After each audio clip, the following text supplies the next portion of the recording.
Assalamualaikum warahmatullahi wabarakatuh. Batur-batur dimanapun Anda berada, kembali lagi bersama saya Ibra di channel YouTube Ruang Singuk.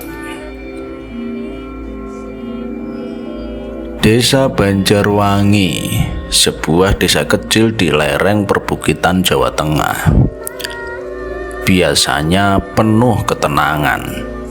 Pemandangan sawah hijau yang luas dan sungai kecil yang mengalir jernih menjadi ciri khasnya. Namun, di balik keindahan itu, sebuah peristiwa gelap mulai merusak kedamaian. Pilkada yang seharusnya menjadi ajang demokrasi justru berubah menjadi medan pertarungan penuh intrik, kecurangan, dan teror gaib. Tahun ini pilkada menarik perhatian lebih dari biasanya. Dua kandidat, Pak Mahmud dan Pak Sujono, bersaing untuk mendapatkan kursi kepala desa. Pak Mahmud adalah figur yang dihormati karena kesolehannya. Ia sering terlibat memimpin doa bersama warga, memperbaiki masjid desa, dan membagikan bantuan sembako untuk keluarga yang kurang mampu. Di sisi lain, Pak Sujono adalah tokoh yang ambisius dan terkenal sebagai pengusaha sukses. Dengan rumah besar di tengah desa, ia menjanjikan pembangunan yang lebih modern dan pekerjaan untuk anak-anak muda desa. Awalnya kampanye berjalan lancar, poster-poster kandidat terpampang di setiap sudut jalan. Suara pengeras dari mobil keliling menyampaikan janji-janji yang terdengar menggiurkan. Namun, di balik itu, suasana hati warga mulai terasa berbeda. Ada perasaan tegang yang tak bisa dijelaskan. Seiring waktu, persaingan antara kedua kubu mulai memanas. Gosip, fitnah, dan ancaman perlahan menyebar di antara warga. Namun, apa yang terjadi selanjutnya jauh lebih mengerikan dari sekedar adu mulut atau saling menghina. Kejadian-kejadian aneh mulai terjadi di desa, menimpa pendukung kedua belah pihak. Semua dimulai dengan insiden kecil. Pak Harun, seorang petani sederhana yang merupakan pendukung setia Pak Mahmud. Ia menemukan ayam di kandangnya mati secara misterius. Anehnya, tubuh ayam itu terlihat seperti terbakar, padahal tidak ada api di dekatnya. Di samping bangkai ayam itu, ia menemukan kain kecil dengan tulisan aneh menyerupai mantra.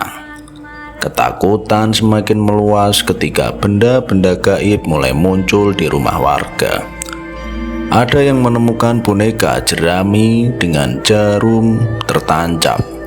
Ada pula yang mendengar suara langkah berat di atap rumahnya di tengah malam. Beberapa warga bahkan mengalami mimpi buruk yang sama. Sosok perempuan tua dengan wajah penuh luka berdiri di tengah ladang, menatap mereka dengan tatapan kosong. Kejadian aneh ini tidak hanya menimpa pendukung Pak Mahmud. Pendukung Pak Sujono juga mengalami hal yang serupa. Sumur yang tiba-tiba kering, tanaman layu tanpa sebab, dan suara tangisan anak kecil di sekitar rumah mereka. Warga mulai saling menuduh.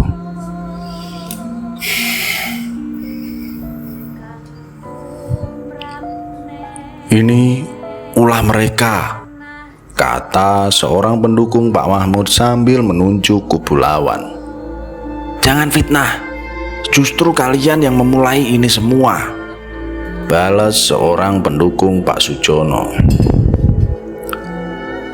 Pak Mahmud dan Pak Sujono berusaha menenangkan pendukung mereka, tetapi situasi semakin tidak terkendali. Bahkan keduanya diam-diam merasa khawatir. Gosip mulai menyebar bahwa salah satu dari mereka menggunakan jasa dukun untuk memenangkan pilkada. Kiai Hadi, seorang ulama yang dihormati di desa, mencoba memberikan nasihat. Pilkada ini seharusnya menjadi ajang silaturahmi, bukan ajang permusuhan. Jangan biarkan dendam dan nafsu merusak kedamaian kita. Namun ucapan Kiai tidak mampu menghentikan konflik yang terus memanas. Di malam yang gelap, jauh dari keramaian desa, seorang pria berusia 50-an berjalan tergesa-gesa membawa kantong kain hitam. Ia memasuki rumah kecil di tepi hutan. Rumah itu milik seorang dukun terkenal bernama Mbah Kirno. Di dalamnya aroma kemenyan memenuhi udara. Pria itu menyerahkan kantong hitam kepada Mbah Kirno sambil berkata, "Saya tidak peduli caranya. Yang penting lawan saya kalah." Mbah Kirno hanya tersenyum tipis. Ia mengeluarkan benda-benda aneh dari kantong itu. Sehelai rambut, sebutir telur ayam kampung, dan secarik kain putih dengan nama yang tertulis dalam huruf merah. Dengan suara pelan, ia memulai melafalkan mantra. "Setelah ini, tidak akan ada lagi ketenangan di Banjarwangi," gumamnya. Malam itu suasana di desa Banjarwangi berubah. Angin yang biasa membawa sejuk kini terasa dingin menusuk tulang. Warga desa tidak menyadari bahwa sebuah kekuatan jahat telah dilepaskan. Pilkada yang seharusnya menjadi simbol demokrasi berubah menjadi mimpi buruk bagi semua orang. Pagi itu, suasana di desa Banjarwangi terasa lebih sibuk dari biasanya. Para pendukung masing-masing calon kepala desa bergerak cepat, memasang bendera dan spanduk di berbagai sudut. Di warung kopi dekat balai desa, suara debat warga terdengar lantang, masing-masing memuji calon mereka yang mereka dukung. Pak Mahmud, calon nomor urut 1, duduk di ruang tamu rumahnya. Di depannya beberapa orang pendukung berkumpul, memberikan laporan tentang perkembangan kampanye. Pak Mahmud mendengarkan dengan wajah serius, sesekali mengangguk. Ia tahu betul bahwa kemenangannya bergantung pada dukungan orang-orang ini. "Kami dengan Pak Sujono bagi-bagi amplop lagi semalam," kata Pak Harun, salah satu pendukung setia Pak Mahmud. Pak Mahmud menghela napas panjang.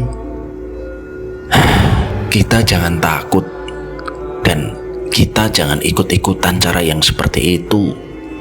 Kalau kita benar, insya Allah kita pasti menang." Di sisi lain desa, suasana rumah Pak Sujono tak kalah sibuk. Para pendukungnya juga sedang menyusun strategi. Mereka tahu bahwa popularitas Pak Mahmud sulit untuk ditandingi. Tetapi mereka yakin bisa menang dengan pendekatan modern yang ditawarkan oleh Pak Sujono. "Jangan lupa undang orang-orang dari RT 3 ke acara makan malam nanti," ujar Pak Sujono kepada salah satu tim suksesnya. Namun di tengah persaingan yang terlihat biasa ini, desas-desus tentang kejadian aneh mulai menyebar. Kejadian yang menimpa Pak Harun beberapa hari sebelumnya menjadi pembicaraan utama di warung-warung kopi di dekat desa. Pak Harun menceritakan kembali pengalamannya. "Ayam-ayam saya mati mendadak. Bulu mereka itu rontok. Tubuhnya seperti habis dibakar. Dan saya menemukan ini." Kemudian Pak Harun mengeluarkan kain putih kecil dari kantong bajunya. Warga yang melihat kain itu bergidik ngeri. "Ini seperti santet," ujar seorang warga. "Siapa yang tega mengirim seperti ini?" tanya yang lain. Tak lama, kabar serupa datang dari rumah Bu Siti, tetangga Pak Harun. Ia menemukan boneka kecil dari jerami di halaman rumahnya. Boneka itu terlihat aneh dengan wajah yang dibuat dari tanah liat dan di bagian dada terdapat jarum panjang yang tertancap. Bu Siti yang ketakutan segera membuang boneka itu ke sungai, tetapi malam harinya ia mendengar suara langkah kaki di sekitar rumahnya.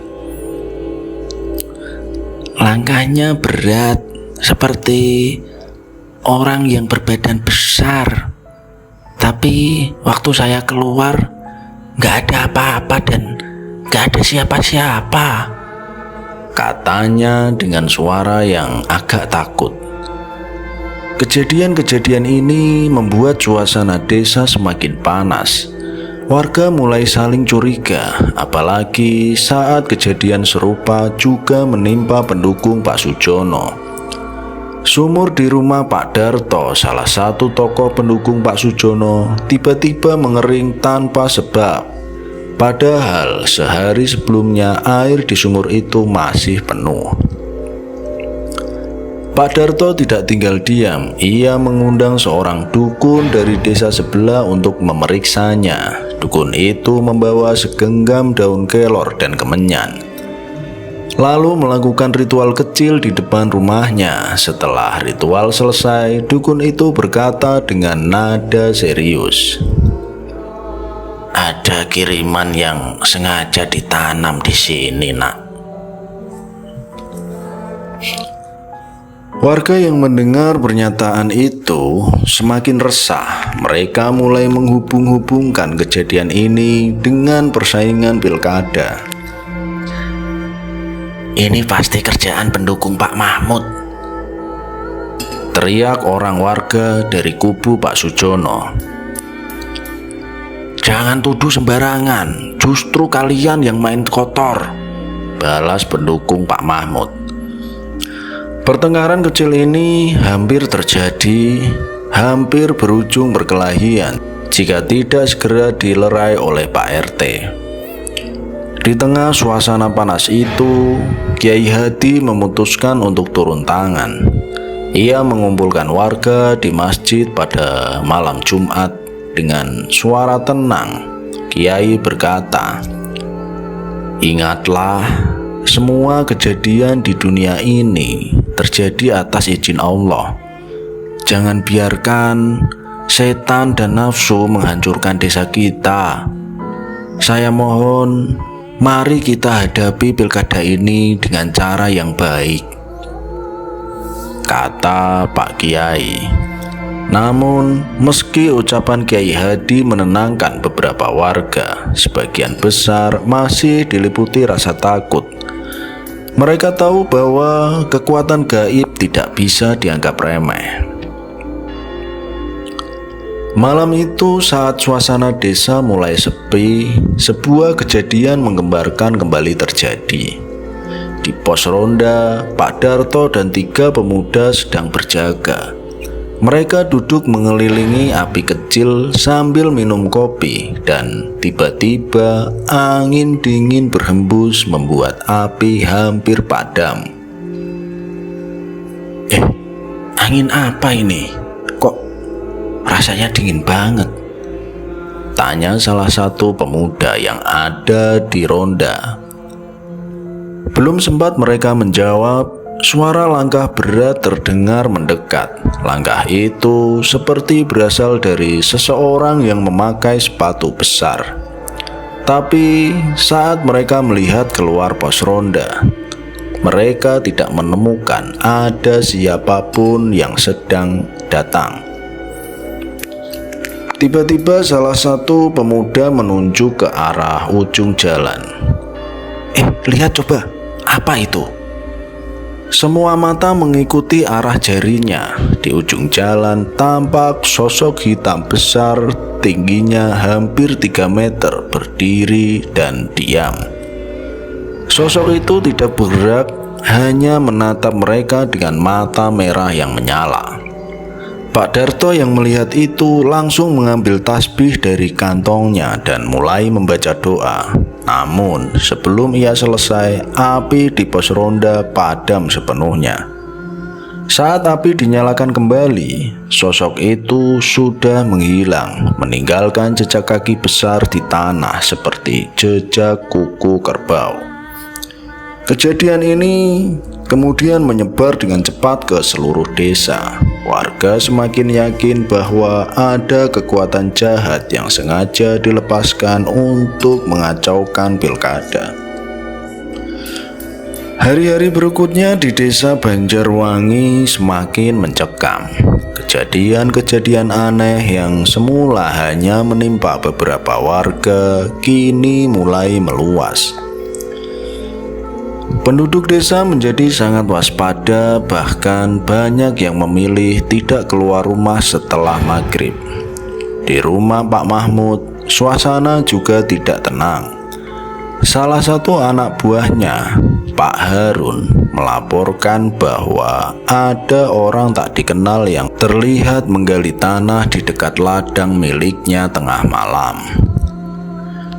"Saya curiga, Pak. Mereka bukan warga sini," ujar Pak Harun dengan wajah yang tegang.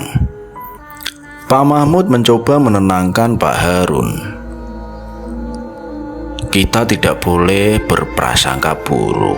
Mungkin mereka hanya mencari kayu atau pemburu."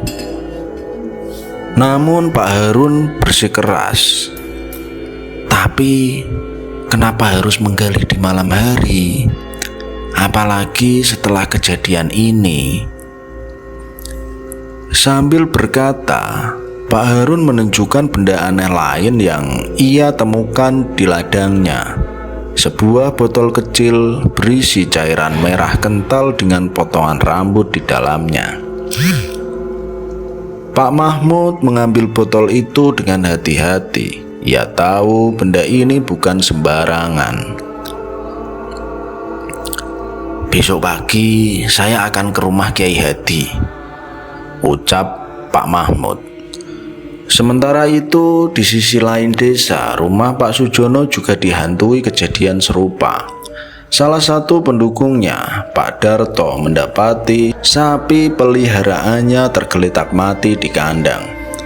Ketika diperiksa, di sekitar tubuh sapi itu ditemukan kain putih kecil dengan nama Pak Sujono, tertulis menggunakan darah. Pak Sujono menjadi semakin khawatir. Ia mengumpulkan tim suksesnya di rumah untuk membahas situasi ini. "Kalau terus begini, kita bisa kalah, bukan karena suara, tapi karena ketakutan," ujar Pak Sujono dengan nada keras. Salah satu tim suksesnya bernama Andi mengusulkan untuk meminta bantuan spiritual. "Saya tahu ada orang dukun di luar desa, Pak, yang bisa membantu melawan hal-hal seperti ini. Kita tidak bisa hanya tinggal diam," ucapnya. Pak Sujono awalnya ragu, tetapi desakan dari tim suksesnya membuat ia akhirnya setuju. Malam itu, Andi pergi membawa sesajen dan nama-nama orang yang diduga menjadi dalang dari kiriman gaib tersebut. Di tengah persaingan ini, suasana di desa Banjarwangi semakin tidak kondusif. Penduduk mulai melaporkan penampakan-penampakan aneh. Ada yang melihat sosok perempuan tua berjalan di ladang dengan membawa obor. Kemudian ada juga yang mendengar suara tangisan di sumur tua di pinggir desa. Pak Harun yang kini tinggal di rumah saudaranya karena ketakutan, mendapati kejadian yang lebih aneh. Suatu malam, ia mendengar suara ketukan di pintu rumahnya. Awalnya, ia mengira itu adalah saudaranya yang baru pulang dari masjid. Namun, ketika pintu dibuka, tidak ada siapapun di luar. Ketukan itu terus berulang, semakin keras ketika Pak Harun mencoba mengintip melalui celah-celah jendela. Ia melihat bayangan hitam besar berdiri di depan pintu. Bayangan itu diam tak bergerak. Kemudian ia segera menutup kembali jendela dan membaca doa, berharap sosok itu segera pergi. Di sisi lain desa, Bu Siti yang tinggal sendirian di rumah kecilnya juga mengalami teror yang mengerikan. Ia sering mendengar suara anak kecil memanggil-manggil namanya di tengah malam. Bu Siti, Bu Siti. Suara itu terdengar pelan namun jelas di telinga Bu Siti. Ketika ia mencoba mengabaikan, suara itu berubah menjadi tangisan. Puncaknya, suatu malam ia melihat bayangan seorang anak kecil berdiri di sudut kamar. Tubuh anak itu basah kuyup seperti habis tercebur ke sungai. Wajahnya pucat dan matanya kosong. "Pergi, jangan ganggu saya," teriak Bu Siti sambil menangis. Namun bayangan itu tidak menghilang sampai akhirnya adzan subuh berkumandang.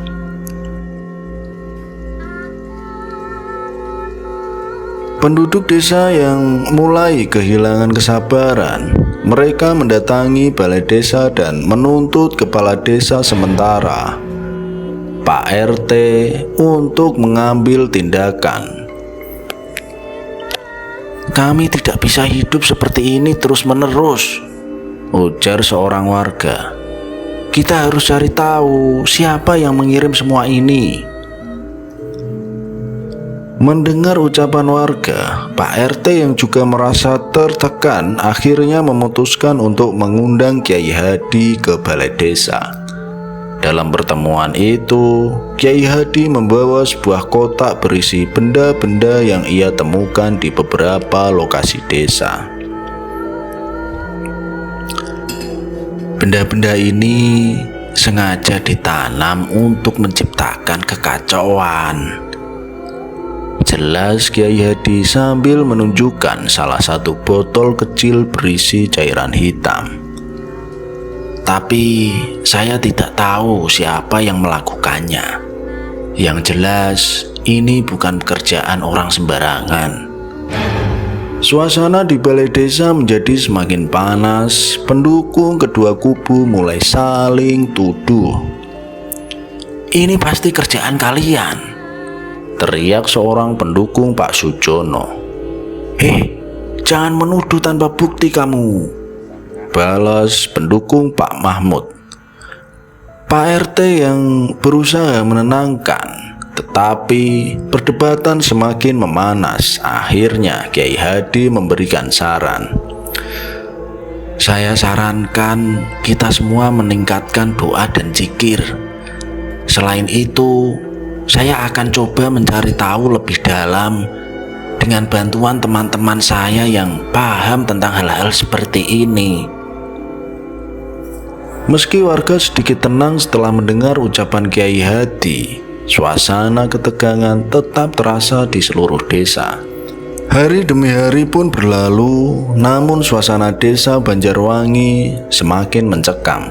Teror gaib tidak hanya melumpuhkan keberanian warga, tetapi juga merusak hubungan sosial di antara mereka.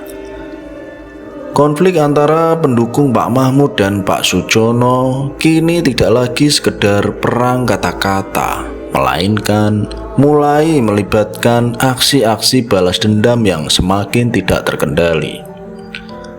Di sebuah warung kopi dekat balai desa, beberapa warga berkumpul. Mereka bukan lagi membahas janji kampanye, melainkan saling bertukar cerita tentang kejadian aneh yang menimpa mereka. "Saya yakin Ini semua gara-gara mereka pakai dukun, ujar Pak Darto dengan suara yang keras. Jangan asal nuduh. Kalau berani, buktikan saja. Pak Harun pun membalas ucapan Pak Darto yang duduk tak jauh dari dirinya. Pertengkaran kecil ini akhirnya mereda setelah pemilik warung mengusir mereka semua. Namun, ketegangan seperti ini kini menjadi hal yang biasa di desa. Sementara itu, Kiai Hadi tetap berusaha mencari cara untuk mengatasi teror yang melanda desa. Suatu malam, ia memanggil beberapa tokoh masyarakat, termasuk Pak RT, untuk datang ke rumah Pak Hadi. Dalam pertemuan itu, Kiai Hadi menyampaikan hasil penyelidikan spiritualnya. Saya menemukan sesuatu yang aneh, kata Kiai Hadi sambil menunjukkan selembar kain berwarna hitam dengan simbol-simbol misterius di atasnya. Benda ini saya temukan terkubur di dekat sumur tua di desa. Kemudian Pak RT memandangi kain itu dengan wajah yang cemas. Ini artinya apa, Kiai? Benda ini adalah salah satu media untuk mengirim santet, jawab Kiai Hadi. Seseorang telah sengaja menanamnya untuk menimbulkan kekacauan di desa kita. Setelah mendengarkan perkataan dari Kiai Hadi, Pak RT mengangguk tetapi kemudian bertanya dengan nada yang khawatir. Apakah Kiai tahu siapa yang melakukan ini? Kemudian Kiai Hadi menggeleng sambil mengatakan, belum. Tapi yang pasti niat orang itu bukan hanya untuk memenangkan pilkada. Ini lebih dari sekedar politik. Malam itu Kiai Hadi memberikan saran kepada para tokoh desa untuk melakukan pengajian besar-besaran dan meminta perlindungan kepada Allah Subhanahu wa Ta'ala. Namun sebagian warga tetap tidak puas. Mereka merasa perlu melakukan tindakan nyata untuk menghentikan sumber masalah ini. Di sisi lain, situasi di kubu Pak Sujono semakin memanas. Pak Sujono menerima laporan dari salah satu pendukungnya bahwa ada orang asing yang terlihat berkeliaran di sekitar rumahnya. Orang itu membawa kantong besar dan tampak mengubur sesuatu di halaman belakang. Mungkin ini kiriman untuk menghancurkan saya, ujar Pak Sujono dengan nada yang geram. Ia memutuskan untuk memanggil seorang dukun terkenal, Mbah Kirno, untuk melindungi dirinya dan keluarganya. Malam itu Mbah Kirno datang ke rumah Pak Sujono dengan membawa peralatan ritualnya. Lilin, kemenyan, dan sebuah keris kecil. Ia melakukan ritual di ruang tamu di rumah Pak Sujono. Ada banyak energi negatif di sini, kata Mbah Kirno setelah selesai. Tapi jangan khawatir, saya akan memasang perlindungan di sekitar rumah ini. Ritual itu memberikan sedikit ketenangan bagi Pak Sujono, tetapi di luar sana, warga desa semakin gelisah. Teror gaib tidak hanya menyerang pendukung kedua kubu, tetapi juga mulai menyasar warga biasa yang tidak terlibat dalam politik. Di tengah malam, seorang petani bernama Pak Karjo yang tinggal di pinggir desa mendengar suara-suara aneh dari arah sawahnya. Awalnya ia mengira itu hanya suara angin atau binatang liar. Namun Ketika ia mendekati sawah dengan membawa lampu minyak, ia melihat sesuatu yang membuatnya hampir pingsan. Di tengah sawah terlihat seseorang perempuan tua dengan rambut panjang yang acak-acakan. Perempuan itu memakai kain lusuh dan berdiri membelakangi Pak Karjo. Ketika Pak Karjo mencoba memanggilnya, perempuan itu berbalik dengan gerakan cepat. Wajahnya tidak seperti manusia, melainkan menyerupai tengkorak dengan kulit yang hampir terkelupas. Kemudian Pak Karjo berlari sekuat tenaga kembali ke rumahnya. Namun, sejak malam itu ia jatuh sakit. Tubuhnya lemas dan ia terus mengigau tentang sosok perempuan tua itu. Warga yang mendengar kabar ini semakin yakin bahwa teror gaib ini bukanlah teror yang main-main. Di tengah situasi yang semakin panas, Pak Mahmud memutuskan untuk bertemu dengan Pak Sujono secara langsung. Ia merasa perlu membahas masalah ini secara terbuka demi menghindari pertumpahan darah di desa. Pak Sujono, kita tidak bisa membiarkan desa ini terus seperti ini, ujar Pak Mahmud saat mereka bertemu di balai desa. Kemudian Pak Sujono mengangguk pelan. Saya setuju sih, tapi bagaimana caranya? Warga sudah terlalu terpecah. Kita harus kerjasama. Beritahu pendukung kita masing-masing untuk berhenti menyebarkan fitnah dan kecurigaan, saran Pak Mahmud. Meski pertemuan itu berlangsung damai, efeknya tidak langsung terasa. Pendukung kedua belah pihak masih saling mencurigai. Bahkan ada yang menuduh pertemuan itu hanyalah sandiwara belaka. Malam berikutnya, saat suasana desa mulai sunyi, sebuah kejadian besar menggemparkan warga desa. Di alun-alun desa ditemukan sebuah bungkusan besar yang berisi benda-benda menyeramkan. Tulang belulang hewan, boneka jerami dengan nama beberapa warga tertulis di atasnya. Kemudian ditemukan juga kain hitam yang sama dengan yang ditemukan oleh Kiai Hadi sebelumnya. Penemuan ini membuat suasana desa semakin kacau. Banyak warga yang ketakutan, sementara yang lain semakin marah dan menuntut tindakan lebih tegas dari kepala desa sementara. Desa Banjarwangi kini seperti medan perang yang tak kasat mata. Teror gaib terus menghantui dan hubungan sosial semakin retak. Warga desa yang dahulunya hidup rukun kini saling curiga. Pak RT yang merasa tanggung jawabnya semakin berat akhirnya mengundang Kiai Hadi untuk mengadakan pertemuan besar di masjid.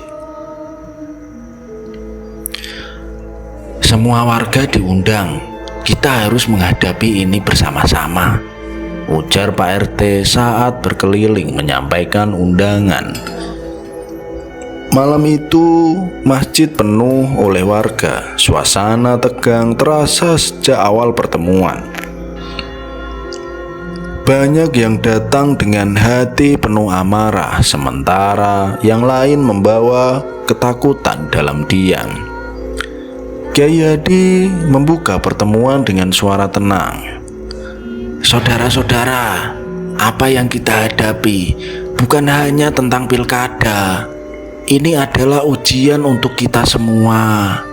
Kita tidak bisa membiarkan rasa benci dan dendam menghancurkan desa ini. Namun sebelum Kiai Hadi melanjutkan, seorang warga bernama Pak Joyo berdiri.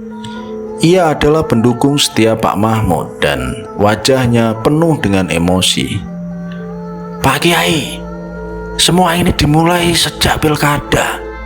Saya yakin ada pihak yang sengaja menggunakan dukun untuk memenangkan pilkada, teriaknya dengan lantang. Seruan itu memancing reaksi keras dari warga yang lain. Pendukung Pak Sujono langsung membalas, kalian juga main kotor. Jangan menyalahkan orang lain kalau kalian sendiri yang memulainya. Suasana di dalam masjid mulai memanas. Beberapa orang mulai saling menunjuk dan nyaris terjadi keributan jika Pak RT tidak segera menengahi. Sudah cukup. Kita di sini untuk mencari solusi, bukan memperbesar masalah, ucap Pak RT yang berusaha untuk menenangkan warga. Kiai Hadi mengangguk pelan dan berucap bahwa benar kata Pak RT. Saya sudah melakukan penyelidikan spiritual. Apa yang terjadi ini adalah akibat dari amarah dan iri hati yang kita biarkan tumbuh. Tapi kita masih punya kesempatan untuk memperbaikinya. Setelah Kiai Hadi bersuara, suasana kembali hening. Warga mulai mendengarkan dengan lebih tenang saat Kiai Hadi menjelaskan bahwa teror gaib ini bisa dihentikan jika semua pihak bersedia berdamai dan bekerja sama. Saya butuh beberapa orang yang bersedia membantu saya melakukan doa bersama dan membersihkan tempat-tempat yang menjadi sumber energi negatif, ucap Kiai Hadi. Beberapa warga maju ke depan termasuk Pak Mahmud dan Pak Sujono. Meski persaingan masih terasa di antara mereka, mereka menyadari bahwa desa ini tidak akan pulih tanpa pengorbanan bersama. Keesokan harinya, Kiai Hadi memimpin kelompok kecil ke beberapa tempat yang ia yakini sebagai lokasi penanaman benda-benda gaib. Mereka membawa alat-alat sederhana seperti cangkul, ember, dan daun kelor. Di sumur tua di pinggir desa, mereka menggali tanah dan menemukan benda-benda yang menyeramkan. Sebuah boneka jerami yang ditusuk dengan banyak jarum. Boneka itu diikat dengan tali yang melilitnya erat, seolah-olah mewakili seseorang yang sedang dikunci hidupnya. Tolong bakar benda ini, perintah Kiai Hadi sambil menggumamkan doa. Di ladang milik Pak Harun, mereka menemukan botol lain yang berisi cairan hitam pekat. Ketika botol itu dibuka, bau busuk yang menyengat langsung menyebar. Botol itu juga dimusnahkan dengan doa dan pembakaran. Namun, di lokasi terakhir, sebuah pohon besar di dekat perbatasan desa, terjadi kejadian yang membuat seluruh tim merinding. Saat mereka menggali di bawah pohon, terdengar suara rintihan seperti orang yang telah menangis. Jangan berhenti, terus lanjutkan, ujar Kiai Hadi dengan suara yang tegas. Setelah menggali lebih dalam, mereka menemukan sebuah kendi tua yang disegel dengan lilin merah. Ketika segel itu dibuka, angin kencang tiba-tiba berhembus dan suasana di sekitar pohon menjadi lebih gelap. Beberapa warga yang ikut hampir lari ketakutan, tetapi Kiai Hadi terus membaca doa dengan lantang. Dan akhirnya kendi itu pun dihancurkan. Suasana kembali tenang, namun sebelum mereka meninggalkan tempat itu, salah satu warga melihat sesuatu dari kejauhan. Sosok perempuan dengan rambut panjang berdiri di antara pepohonan, menatap mereka dengan mata kosong. Jangan lihat ke belakang, lanjutkan, ujar Kiai Hadi sambil mengarahkan kelompok untuk segera pergi. Malam itu, setelah pembersihan selesai, suasana desa mulai sedikit tenang. Namun, masih ada rasa yang tidak percaya di antara warga. Beberapa masih yakin bahwa salah satu kubu adalah dalang dari semua teror ini. Pak Mahmud dan Pak Sujono akhirnya memutuskan untuk mengadakan pertemuan terbuka di balai desa. Mereka berdiri di depan warga, memberikan pernyataan bersama. Kami berdua sepakat untuk menghentikan semua bentuk persaingan yang tidak sehat, ucap Pak Mahmud. Kemudian Pak Sujono pun menambahkan, kami juga akan memastikan bahwa siapapun yang terlibat dalam kiriman gaib ini akan ditindak tegas. Pertemuan itu menjadi langkah awal rekonsiliasi di desa Banjarwangi. Meski butuh waktu untuk memulihkan kepercayaan, warga mulai merasa lega karena kedua calon menunjukkan niat baik untuk bekerja sama. Meski desa mulai tenang, Kyai Hadi merasa bahwa masalah ini belum sepenuhnya selesai. Teror gaib memang mereda setelah ritual pembersihan, tetapi ada sesuatu yang masih mengganjal. Energi gelap yang ia rasakan selama beberapa minggu terakhir tidak sepenuhnya menghilang. Ia yakin bahwa masih ada sesuatu yang tersembunyi. Kita harus menemukan siapa dalangnya. Jika tidak, ini bisa terjadi lagi, kata Kyai Hadi kepada Pak RT di sebuah pertemuan kecil. Pak RT pun mengangguk setuju dan mengatakan, tapi bagaimana caranya, Kiai? Tidak mungkin kan kita menuduh tanpa bukti. Kyai Hadi memutuskan untuk melakukan meditasi mendalam di masjid. Malam itu ia berdiam diri di ruang utama masjid dengan hanya ditemani oleh lilin dan kitab suci. Ia membaca doa-doa khusus untuk meminta petunjuk kepada Allah. Sekitar tengah malam ia mendapat penglihatan. Dalam penglihatan itu, ia melihat seseorang berjalan di tengah hutan dengan membawa sebuah kantong besar. Orang itu memakai pakaian serba hitam dan menutupi wajahnya dengan kain. Di kantong besar itu terlihat benda-benda seperti botol, boneka, dan kain hitam. Kyai Hadi terbangun dari meditasinya. Dengan keringat dingin, ia segera memanggil beberapa orang kepercayaannya, termasuk Pak RT, untuk membahas apa yang telah beliau lihat dari mata batinnya. Orang ini bukan warga desa kita, tapi ia punya hubungan dengan salah satu dari kita, ujar Kyai Hadi. Pak RT yang langsung menghubungi Pak Mahmud dan Pak Sujono untuk menyampaikan kabar ini. Mereka berdua diminta datang ke rumah Kyai Hadi malam itu juga. Saat Pak Mahmud dan Pak Sujono tiba, suasana tegang menyelimuti ruangan. Kyai Hadi memandang keduanya dengan tatapan tajam.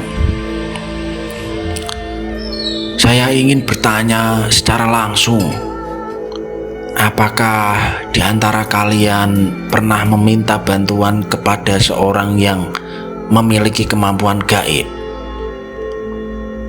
Pak Mahmud pun menggeleng. Tidak, Kiai, saya tidak percaya hal-hal seperti itu. Kemudian Pak Sujono terlihat ragu sejenak, tetapi beliau akhirnya menjawab, saya memang pernah meminta bantuan seorang dukun untuk melindungi diri dan keluarga saya, Kiai. Tapi saya tidak pernah meminta sesuatu yang buruk. Pengakuan itu membuat suasana semakin panas. Pak Mahmud langsung menatap Pak Sujono dengan penuh kecurigaan. Jadi kamu mengaku menyewa dukun? Apa ini semua gara-gara kamu? Seru Pak Mahmud dengan nada tinggi. Tunggu dulu, saya tidak pernah meminta mereka untuk menyakiti siapapun yang ada di desa ini, balas Pak Sujono. Kiai Hadi yang mengangkat tangan untuk menenangkan keduanya mengatakan, sudah cukup. Sudah cukup, saya tahu siapa dalangnya, tapi saya butuh waktu untuk membuktikannya. Kalian berdua harus bersabar dan tetap menjaga ketenangan warga. Setelah malam itu, beberapa hari kemudian, Kiai Hadi mendapatkan informasi dari salah satu muridnya yang tinggal di desa sebelah. Murid itu mengenali deskripsi orang yang muncul dalam penglihatan Kiai Hadi. Ia adalah seorang dukun bernama Mbah Wiryo yang dikenal sering diminta oleh orang-orang untuk melakukan pekerjaan gaib, baik untuk kebaikan maupun keburukan. Kiai Hadi memutuskan untuk menemui Mbah Wiryo secara langsung. Ia membawa beberapa tokoh desa sebagai saksi. Ketika mereka tiba di rumah Mbah Wiryo yang berada di tengah hutan, suasana terasa mencekam. Rumah itu dikelilingi oleh pohon-pohon besar dan bau kemenyan menyengat tercium dari dalamnya. Awalnya Mbah Wiryo bersikap ramah, tetapi sikapnya berubah ketika Kiai Hadi mulai bertanya tentang keterlibatannya dalam teror di desa Banjarwangi. Saya hanya melakukan apa yang diminta oleh klien saya, kata Mbah Wiryo dengan santai. Siapa yang memintamu? Kiai Hadi dengan tegas menanyakannya. Kemudian Mbah Wiryo tertawa kecil. Itu bukan urusan kalian, tapi saya bisa katakan orang itu sangat ingin menang. Perkataan itu membuat Kiai Hadi yakin bahwa Mbah Wiryo mengetahui lebih banyak dari yang ia akui. Dengan bantuan doa-doa, Kiai Hadi mencoba mematahkan energi gelap di rumah itu. Saat doa dipanjatkan, Mbah Wiryo tiba-tiba berteriak kesakitan. Apa ini, tubuhku tiba-tiba sakit semua. Jangan-jangan aku akan bicara, hentikan ini. Mbah Wiryo dengan rasa kesakitan, akhirnya ia mengakui bahwa salah satu pendukung berat Pak Sujono, Andi, adalah orang yang memintanya melakukan ritual-ritual tersebut. Andi membayar mahal untuk memastikan bahwa lawan politik Pak Sujono tidak hanya kalah secara moral, tetapi juga kehilangan dukungan dari warga. Pengakuan itu segera disampaikan kepada Pak Sujono. Meski awalnya ia membela Andi, bukti-bukti yang ditemukan tidak bisa ia sangkal. Pak Sujono akhirnya meminta maaf kepada warga desa dan memutuskan untuk mundur dari pencalonan. Saya tidak tahu apa yang dilakukan oleh Andi, tapi ini tetap menjadi tanggung jawab saya, ujar dalam sebuah pertemuan terbuka di balai desa. Warga desa Banjarwangi perlahan mulai kembali tenang. Pak Mahmud yang akhirnya terpilih sebagai kepala desa berjanji untuk membangun kembali kerukunan di desa. Ia bekerja sama dengan Kiai Hadi untuk mengadakan pengajian rutin dan membersihkan desa dari sisa-sisa energi negatif. Meskipun pilkada berakhir, peristiwa ini meninggalkan pelajaran besar bagi warga Banjarwangi. Persaingan politik yang sehat tidak boleh mengorbankan keharmonisan warga.